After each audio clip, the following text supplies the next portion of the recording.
Peradaban manusia selalu tidak lepas dengan melakukan usaha tani guna memenuhi kebutuhan pokok yang paling primer tersebut. Dalam konteks ketatanegaraan, pangan sangat berpengaruh, bahkan dapat menentukan hidup matinya suatu negara. Salah satu kendala yang dihadapi dunia pertanian Indonesia saat ini adalah minimnya regenerasi petani.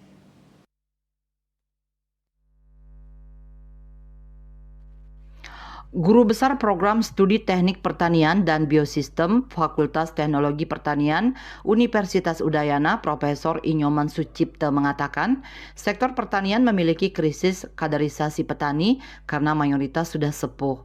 Anak muda sangat enggan atau berpikir 7 kali untuk terjun ke sektor pertanian. Regenerasi yang dimaksud adalah regenerasi dengan nilai yang berkelanjutan, mengingat masalah hak atas pangan dan ketahanan pangan adalah masalah multidimensional, maka strategi dalam menanggulanginya melalui regenerasi petani harus juga dilakukan dengan cara pandang multidimensional. Penjaminan hak atas pangan dan ketahanan pangan melalui regenerasi petani sebenarnya telah banyak beberapa regulasi.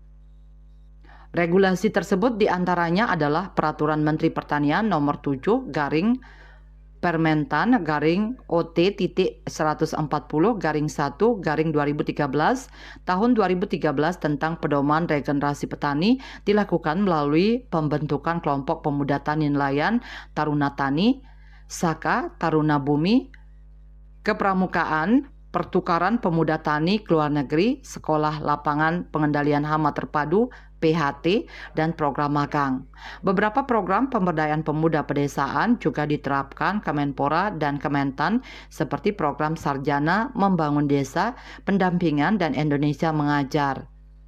Beberapa program pemberdayaan regenerasi muda pedesaan telah pula diimplementasikan oleh Kementerian Pemuda dan Kementerian Pertanian. Program pengembangan pemuda yang sekarang banyak menghasilkan petani andal di berbagai daerah di Indonesia adalah program magang pemuda tani ke Jepang. Sekolah Lapangan PHT dan Pengelolaan Tanaman Terpadu PTT juga banyak melahirkan petani sukses dan petani inovator.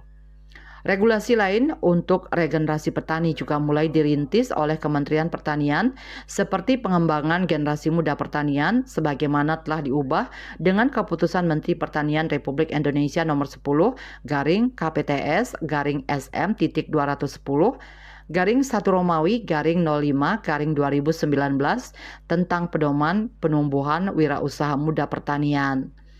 Pada tataran undang-undang, yakni Undang-Undang Nomor 19 Tahun 2013 tentang Perlindungan dan Pemberdayaan Petani.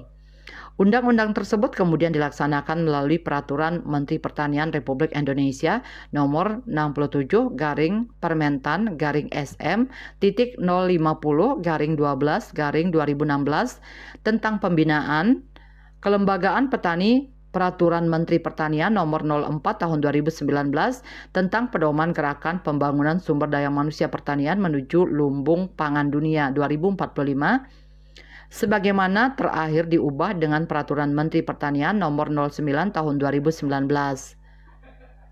Penumbuhan pengembangan wirausahawan muda pertanian PWMP menyasar kepada generasi muda, baik para sarjana pertanian maupun mahasiswa bidang studi pertanian. Beberapa kegiatan PWMP yang dilaksanakan diantaranya pelatihan kewirausahaan teknis dan Indonesia juga telah melaksanakan beberapa program. Tujuannya adalah meningkatkan pengetahuan pertanian para pemuda agar menjadi petani modern dan dinamis, mudah menerima anjuran dan nasihat dari jawatan pertanian, sehingga para pemuda dapat menjadi kader tani di desanya. Bali Pos melaporkan.